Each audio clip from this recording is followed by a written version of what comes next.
Do you have time next weekend? Come over to our place for a change. I accepted my son Paul's invitation and looked forward to that day. However, on that day, I received a text from Paul. He had an urgent matter but assured me he'd be back soon, so he wanted me to relax there in the meantime. I took a train and a taxi, finally arriving in front of their house. But when I pressed the intercom, the door didn't open immediately. Eventually, my granddaughter Rose appeared. "Hi, Rose!" She urgently motioned for me to come closer. Just a moment, come this way. "Ha. Just a moment?" For some reason, Rose seemed flustered and pushed me into the storeroom. Grandma, escape through the back door quietly so Mom can't find you. Even when I asked why, Rose only said it was necessary to avoid getting caught by her mom and then went back to the living room. I assumed we were playing hide-and-seek and decided to stay put. Just then, my son's wife, Lynn, emerged from the bathroom right in front of the storeroom. Rose, hasn't your grandma arrived yet? Not yet.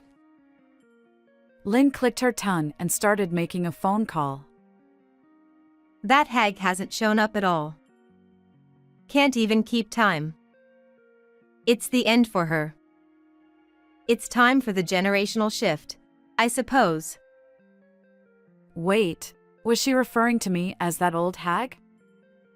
But the shocking revelation didn't end there. Lynn began sharing something truly unexpected. I am Amelia River. Today, it's a sunny holiday, and I can hear birds chirping outside my window. I open the curtains, tidy up my appearance, and head from the overly spacious bedroom to the smaller room in the back. As I open the door, there's my late husband's smiling portrait. He passed away in an accident a few years ago. At the time, I was devastated and couldn't function, but with encouragement from my son Paul and his wife Lynn, I've managed to lead a normal life as a full-time employee. Above all, I mustn't falter here, especially for my granddaughter Rose, who's now in elementary school. I clasped my hands in front of the portrait and closed my eyes. May you rest peacefully in heaven, my dear husband, who worked so hard to build this beautiful, spacious house for us. After lightly dusting the portrait, I made my way to the living room. This room is decorated with artwork from a floral arrangement class I attend with neighbor friends. It's my current hobby.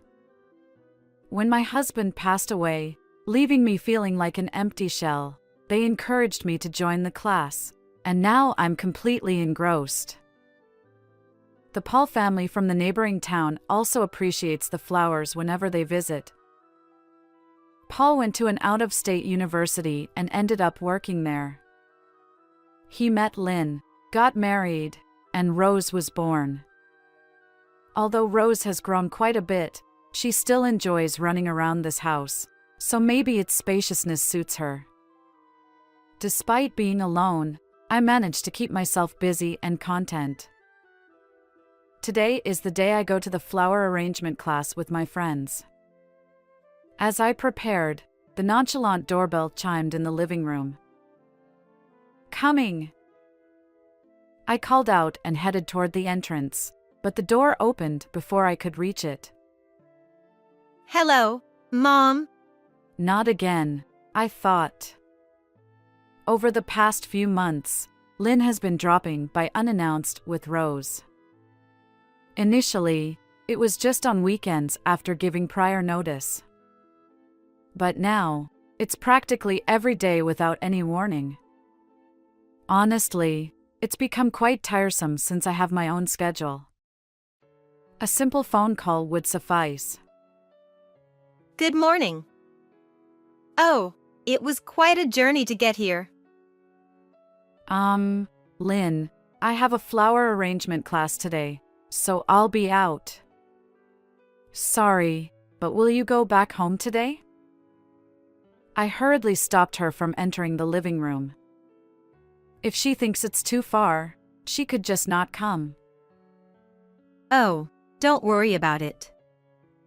I'll watch the house as usual. But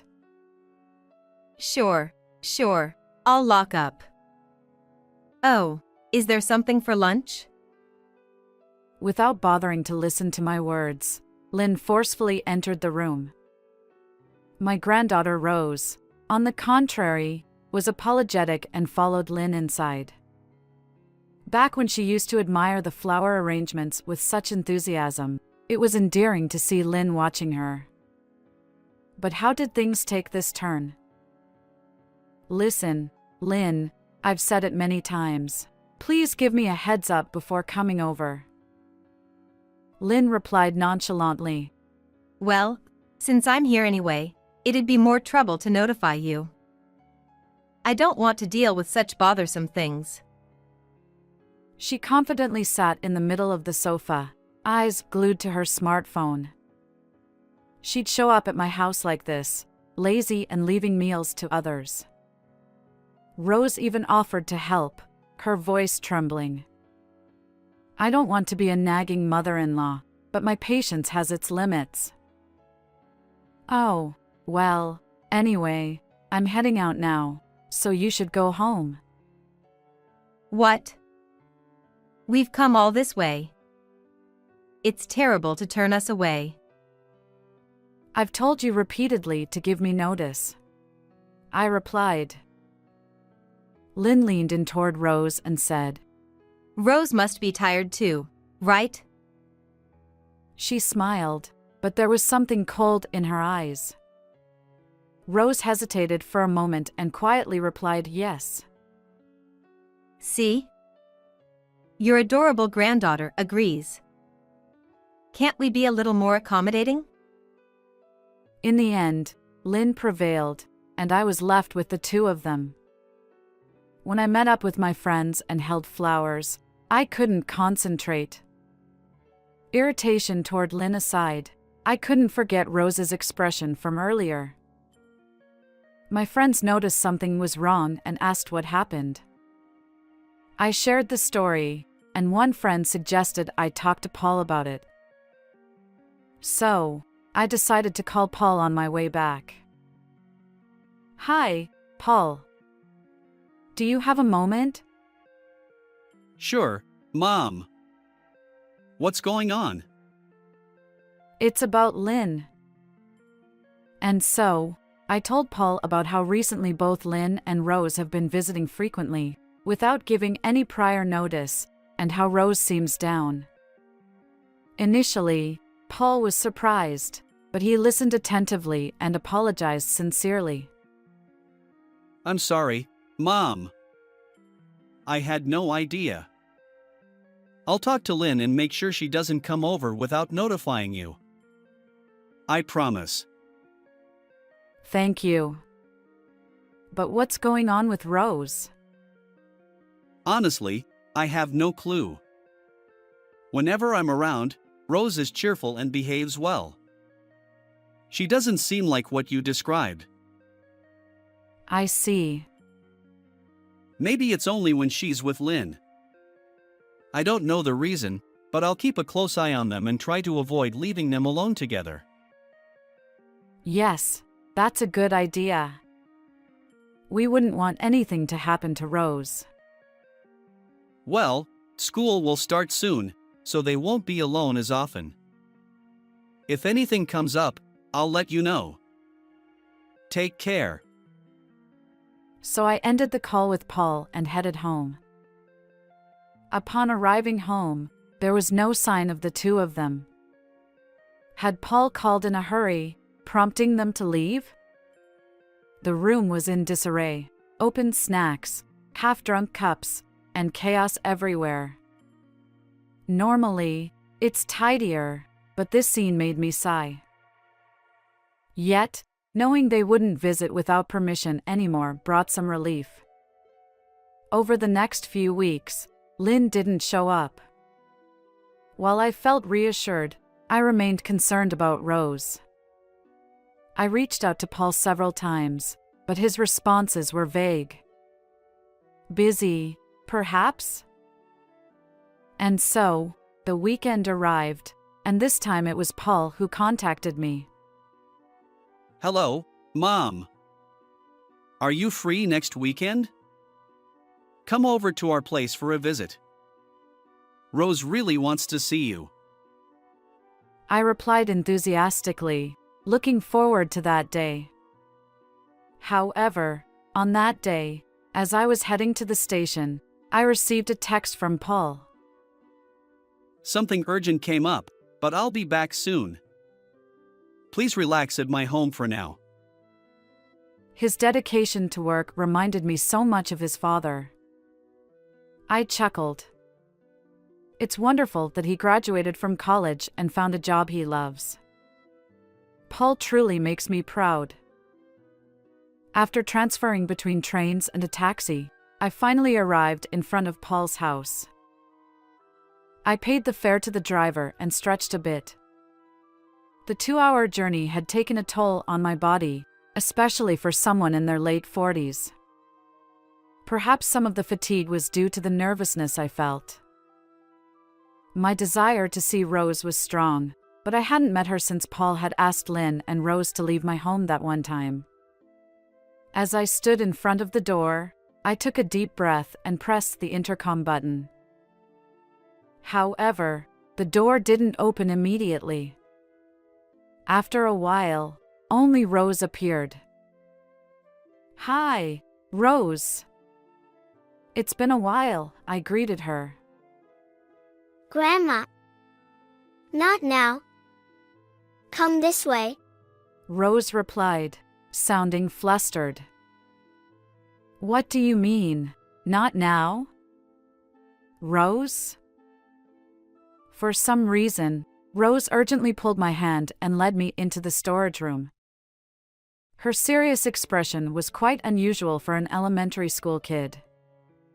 She whispered, Grandma, hide through the back door. Quietly. I followed her instructions, still feeling confused. Was this some kind of hide-and-seek game? I stayed put, waiting. Then I heard the sound of the bathroom door opening, and Lynn's voice reached me. Didn't your grandma arrive? She asked Rose. Peeking through the gap in the storage room, I saw Rose shaking her head vigorously, and Lynn responding with an annoyed gesture. They were having a silent exchange. Lynn then took out her smartphone and began talking to someone. Hello? I'm sorry it took me so long to call you. I can only chat for a little longer, though. Such a shame. Their conversation continued, touching on topics like last night's dinner and how busy work had been. Lynn must have been on the phone with a friend.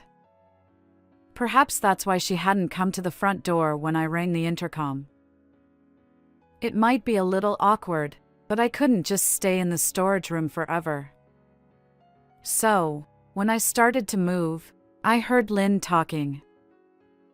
Seriously, that old hag hasn't shown up at all.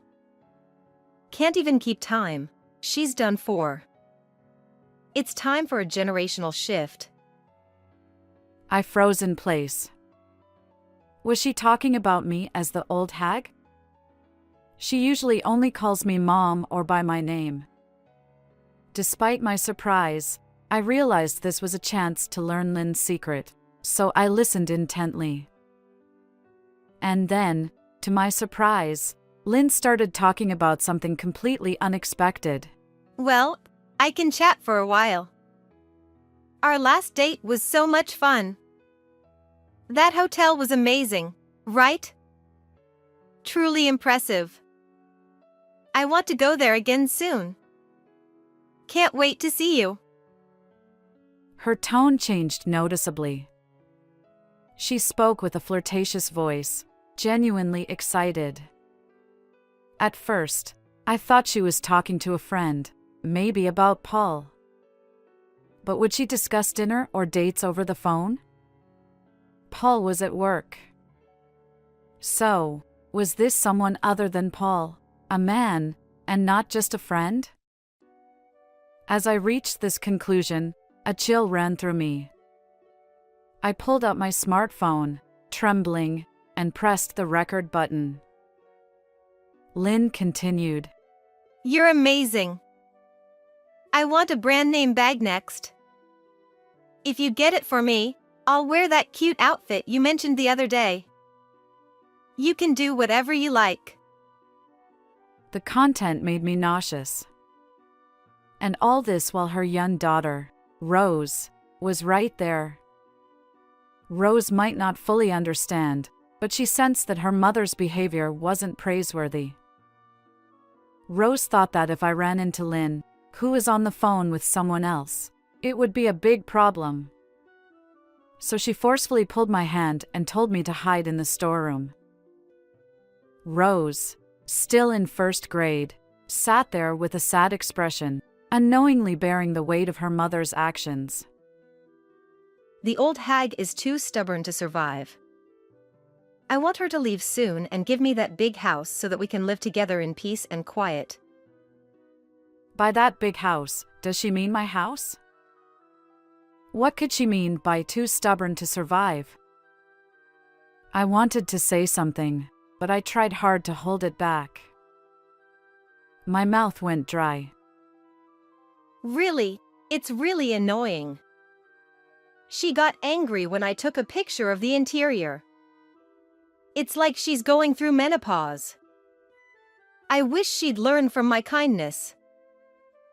After that, she continued to make horrible remarks about how my clothes were tacky and the food menu was old. I felt sadness and anger at the same time, thinking that he had thought of me that way. I rubbed my shaking body, telling myself that getting out of here now and getting angry would not change anything, and that I would just have to bear it for now. I'm really grateful that you prepared the medicine for me. I'll have to give her lots of them so she can get the hell out of here soon. Saying this, Lynn transferred the white powder in her hand into a cup. It was hard to see through the gap, but I assumed it was a visitor's cup I had given her a long time ago. It felt as if a blade had been placed against my neck. I don't know what medicine it was, but I was sure it was something not good. Don't tell me you're going to make me drink that. My blood quickly drained from my veins. I never thought that my son's wife, whom I had always thought of as a good daughter, would do such a thing. Well, I'd better go. My husband will be back soon. See you at the hotel. I love you. Saying that, Lynn pulled the smartphone away from her ear. But she was still operating the screen. While I was watching what she was doing, the phone rang in my hand. Ah. I rushed to turn off my smartphone, but it was too late. Mom, did you hear that by any chance? The door to the storage room was opened, and I involuntarily covered my eyes from the sudden glare. Slowly, I looked at Lynn's face in front of me and saw the same cold smile she had shown Rose that day. It was the first time I had ever been afraid of a woman's smile, much less that of a member of my own family. What are you talking about? I just got here a few minutes ago. I tried to argue in a trembling voice, but it would have been pointless. You heard it, didn't you? With a stern voice, Lynn closed the distance between us step by step. I resigned myself to the truth and decided to speak honestly. I stepped out of the storage room and faced Lynn. Yes, I heard. What exactly is going on? Are you having an affair? I mustered the courage to confront her. Honestly, I was trembling with fear, but I needed to confirm the facts. My body tensed up, and my palms grew sweaty. Honestly, why are you taking this so seriously? The person I was talking to earlier is just a friend. It's all a lie. Please forget about it. Lynn laughed through her nose, deliberately making it seem forced. But it can't be dismissed as a joke. I heard the entire conversation earlier. You only heard my voice, didn't you? You can't possibly know who the person on the other end of the phone was. Accusing me of having an affair is harsh. Then who are you talking to? Look, it was just a friend. Can we drop it now? She answered with annoyance and immediately picked up her smartphone, not even sparing a glance in my direction. Despite the conversation content making it clear that it wasn't just an ordinary friend, I felt underestimated. Well, what about the negative comments you made about me earlier? Was that a joke too? I never said anything like that. Your paranoia is off the charts. Cut it out. Do you have any evidence? Well, without evidence, stop making baseless accusations. I'm not having an affair. at that moment, when Lynn stated it firmly, Don't lie. Paul! the front door swung open forcefully, and Paul appeared. After glaring at Lynn, Paul gave me a subtle nod and turned toward Rose. Taking it as a signal, I hurried over to Rose, who looked surprised. I held her gently, and she began to cry softly in my arms. Her body that used to be so warm now felt unbelievably cold. Oh, how much pain had this kid endured until now? Regret washed over me. I wished I had noticed sooner. Why did you come back suddenly? How's work? Lynn, let's stop this. I already know everything. Your affair, your interest in Mom's house, and even the fact that you've raised your hand against Rose. What evidence do you have to say such things? Mom sent me a video. Paul manipulated the smartphone he held. You're amazing. I want a brand name bag next. If you get it for me, I'll wear that cute outfit you mentioned the other day. You can do whatever you like. And there it was, the same line Lynn had just spoken. Yes, I had been secretly recording videos, and I had just shared one with Paul. Having already finished his errands, Paul had rushed home and timed his entrance perfectly. You were filming all that? You're joking, right? He's just a friend. Just a friend. Ha! A friend who does things like this together, I suppose? Saying that, Paul pulled out a bundle of photos from his bag and handed them to Lynn. Why do you have these? The photos showed Lynn walking with a man. The man's hand rested on Lynn's waist, and her profile didn't look displeased. In fact, quite the opposite. Moreover, the building in the background was a hotel. It was clear that this wasn't just an ordinary friendship. There were other photos too, the two of them smiling with matching necklaces, holding hands, and even embracing. As Lynn looked at them, her face grew paler. I knew, Lynn. I knew about your affair. Why? Your behavior lately has been strange. You've been away from home a lot.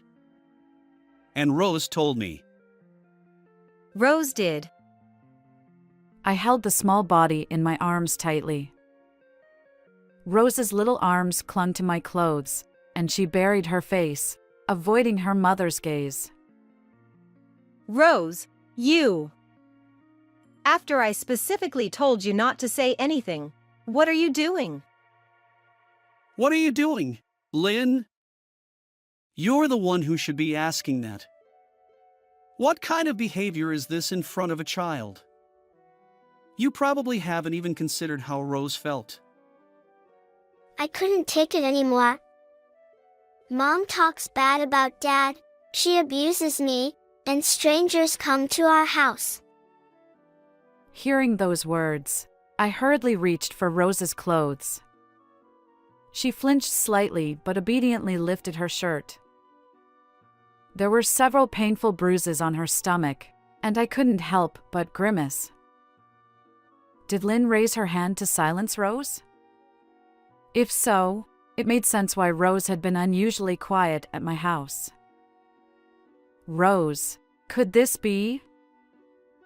Rose nodded faintly in response to my question. Seeing that, Lynn glared at Rose. Paul stepped in front of Lynn, shielding Rose from her gaze completely.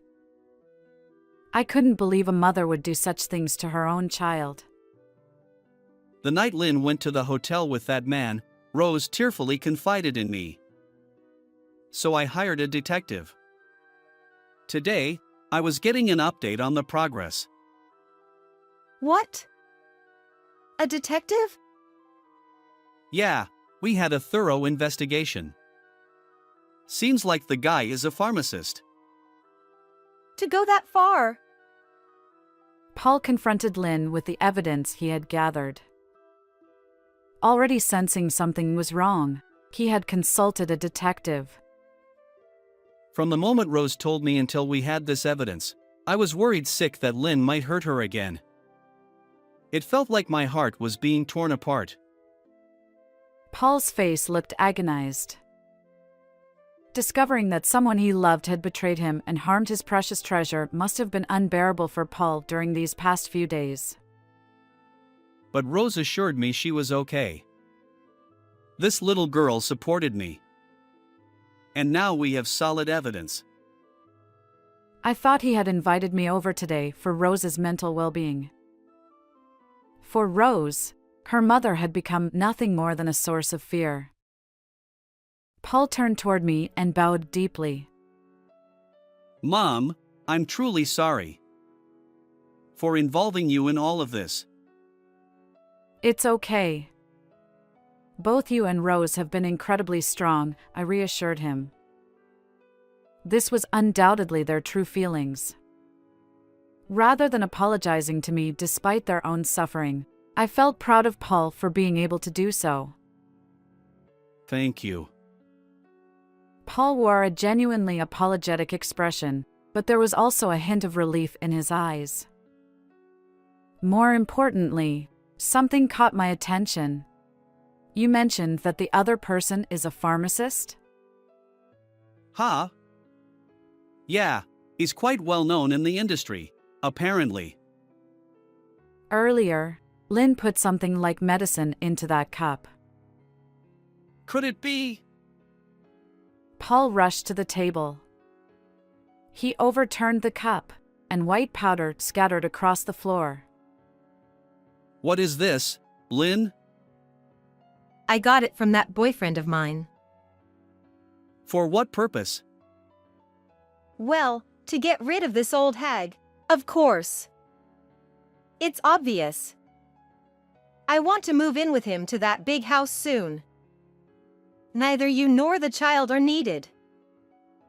Lynn, who had seemed resigned and disheartened just moments ago, suddenly raised her voice.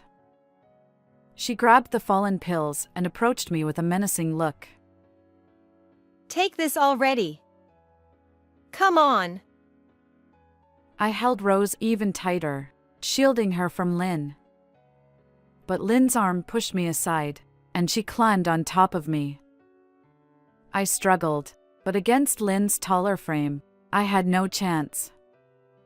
Paul also tried to pull Lynn away, but before he could, Lynn's hand holding the pills was right in front of me.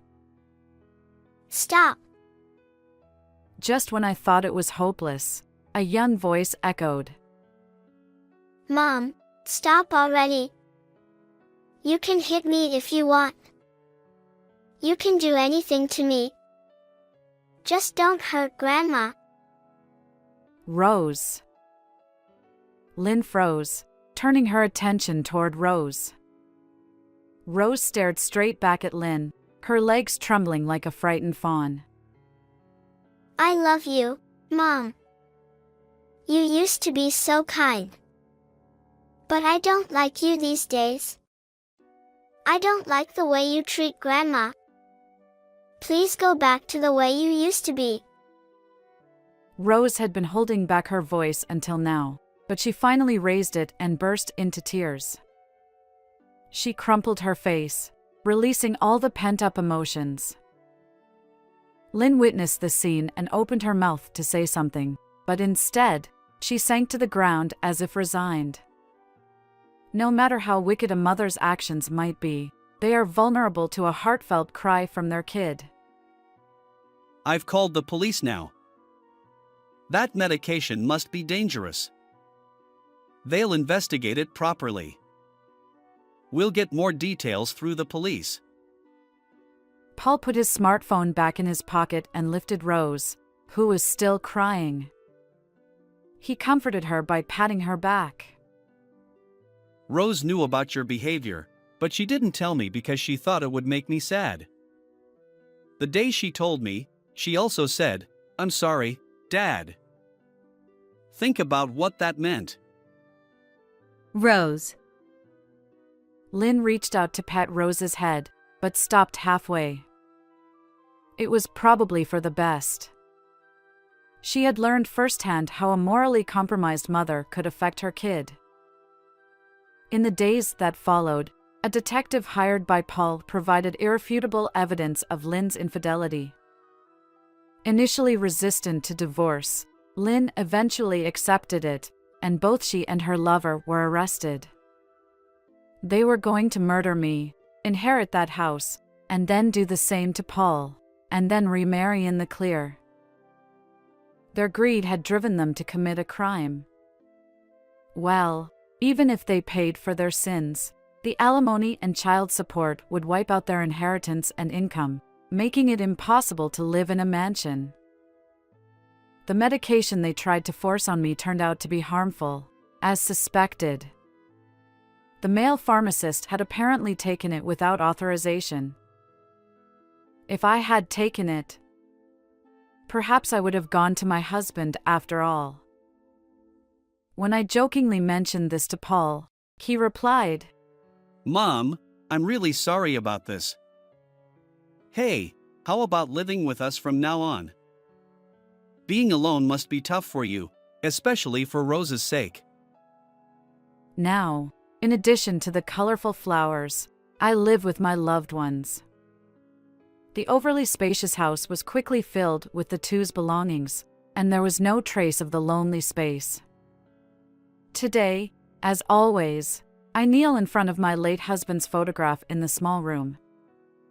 It seems I'll be joining him in heaven a little later. Right now, I'm incredibly happy. Will you forgive me, darling? I talked to him in the photograph. From the window of the small room, I can see Rose playing energetically with Paul. I suddenly recall that day, the day Rose did her best to protect me, defied Lynn, and thought so much about Paul.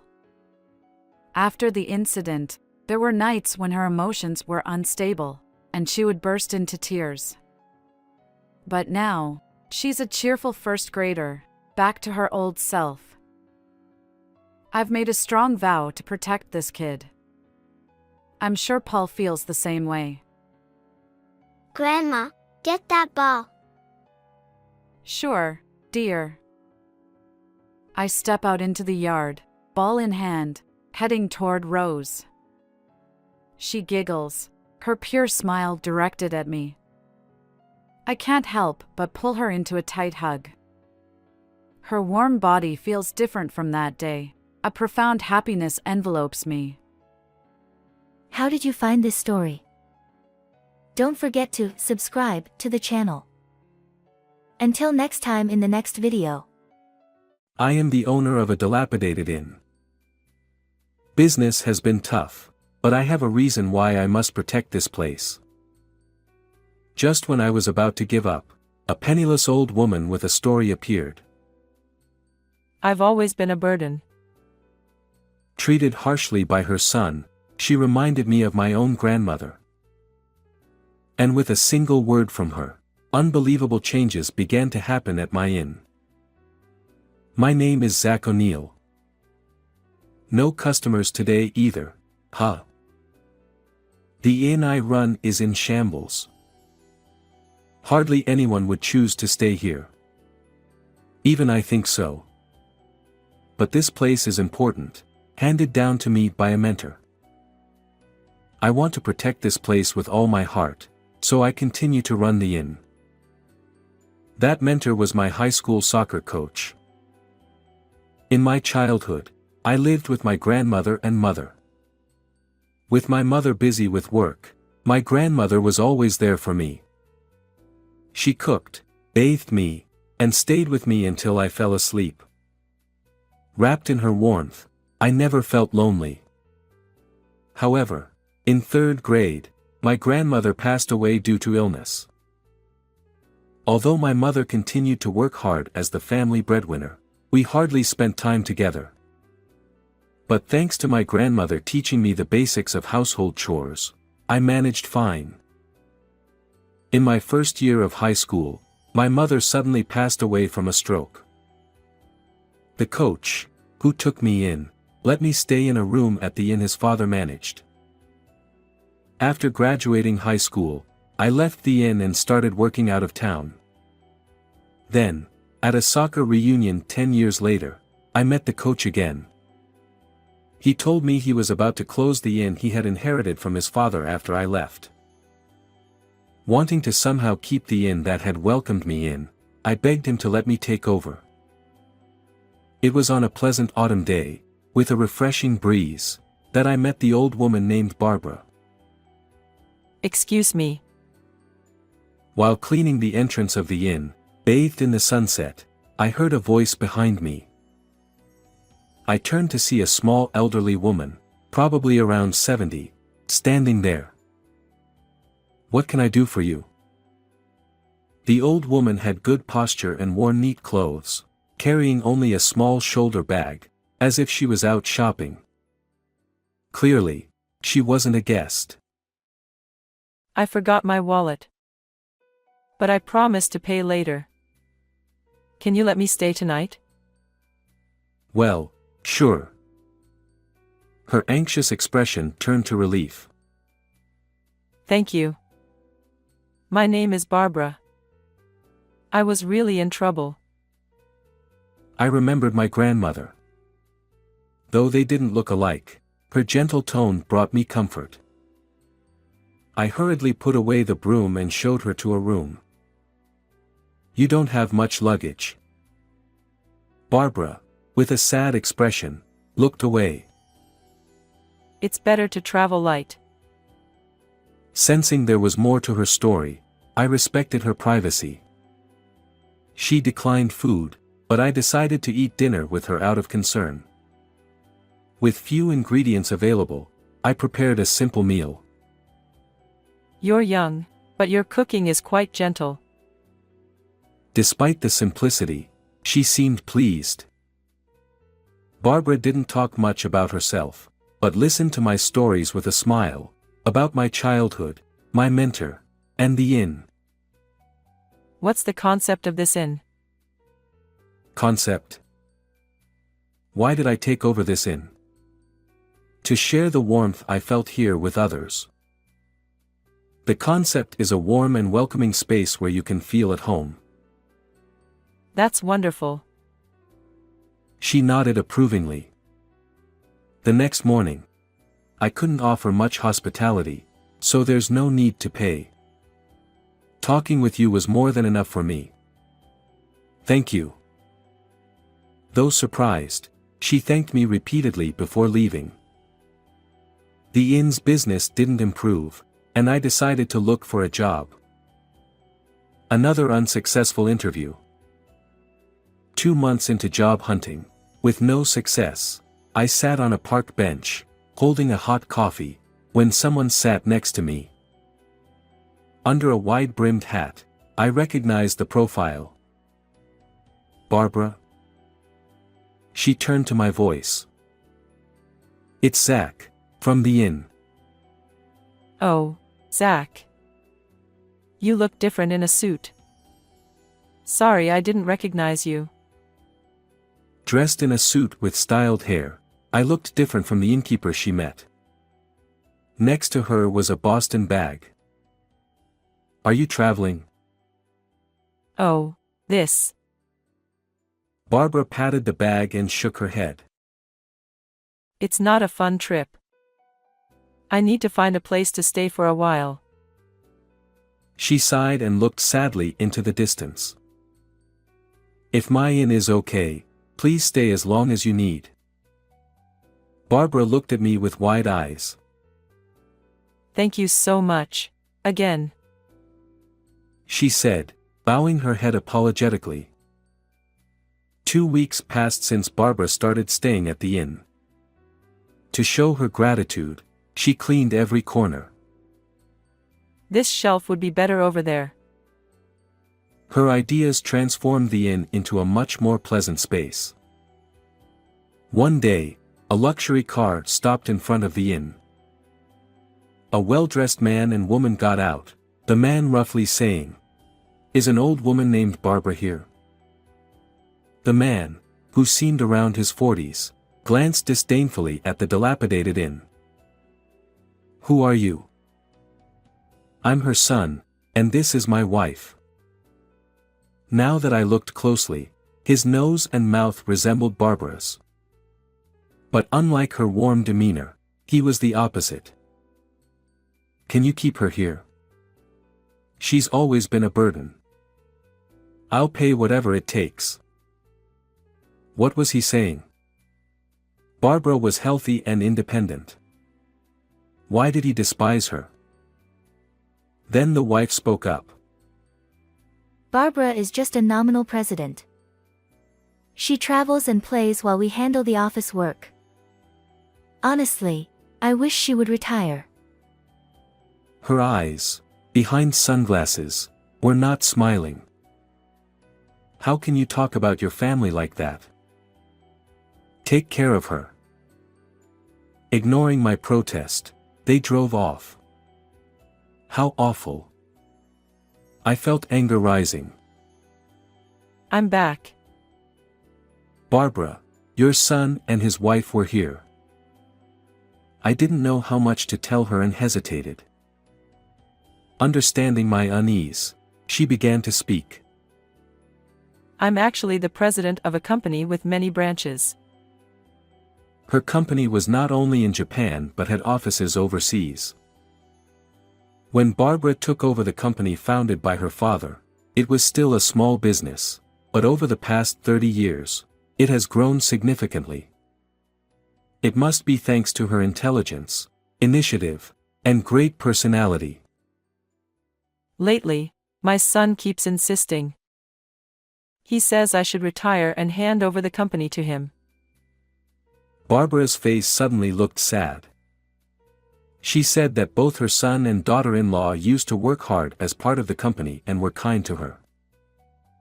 However, as the company grew, they became interested only in money and told her that if she didn't step down as president, they would throw her out. In fact, they have already kicked me out twice. Both times, you helped me, Zach. Barbara laughed sadly. I felt nothing but anger towards her son and his wife, who didn't value family. You can stay here as long as you like, Barbara. Thank you. I wish I had a son with a kind heart like yours. Her eyes were teary. One day, a foreigner visited the inn. Excuse me. Hearing broken English, I, who couldn't speak any foreign languages, panicked. Oh? You came. Yes. Barbara, it's been a while, I was taken aback. It seemed this foreigner was a friend of hers. I often traveled overseas for work, so I have quite a few friends around the world. She said it so casually. She really is different, being a president and all. Seeing me clearly flustered in front of the foreign guest, Barbara spoke to me. Zach, why did you start this inn? To provide a warm experience of everyday hospitality in this place. Then, no matter who the guest is, be proud of your way and stand tall. Guests are the ones who are traveling, so they won't expect you to speak a different language. People who choose an inn over a hotel want to feel closer to local life, so Barbara advised me to provide hospitality in my own way. Encouraged, I worked hard to give guests the experience I envisioned for the inn. What kind of hospitality would delight foreign guests? I wanted them to experience even a little bit of American culture. I was thrilled to have guests after a long time. That night, the three of us enjoyed American food and played American card games. The guest, who experienced American culture, was genuinely delighted, and above all, I think I was the most lively I had ever been. The next morning, as I saw the guest off at the nearby station, he said, "Zach, I had a great time." "Thank you." Those words gave me a bit of confidence in my way of doing things. Thank you for spending irreplaceable time with us. We promised to meet again and parted ways. I'm sure it's going to get busy from now on. He. As Barbara predicted, inquiries about staying at the inn gradually increased. It seemed that the previous guest had posted about our inn on social media. I checked the post myself. Along with a picture of the three of us playing card games, it said, "The hospitality was wonderful." All three of us looked so radiant and happy. Most of the guests who came to our inn were acquaintances of Barbara. She had a wide network both domestically and internationally, and many people visited the inn to see her, a testament to her great reputation. Thanks to this, the inn's business gradually stabilized, and I decided to stop job hunting and focus on running the inn. One day, a familiar luxury car stopped in front of the entrance. It was Barbara's son and his wife. I couldn't forgive them for treating her so poorly.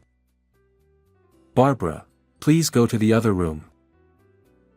I led her away to avoid her hearing any more of her son's harsh words.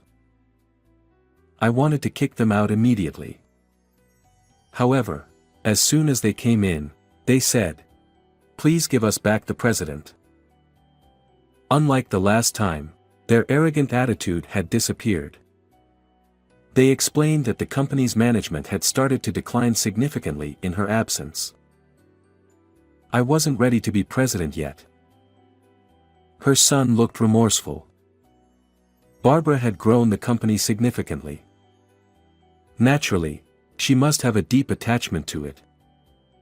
But the inn's success was undoubtedly thanks to her, and I wanted her to stay here forever. To be honest, the inn's business didn't matter. From the first time I met her, Barbara's grandmotherly warmth had saved me countless times. It felt like living with my beloved grandmother again, and my heart was fulfilled.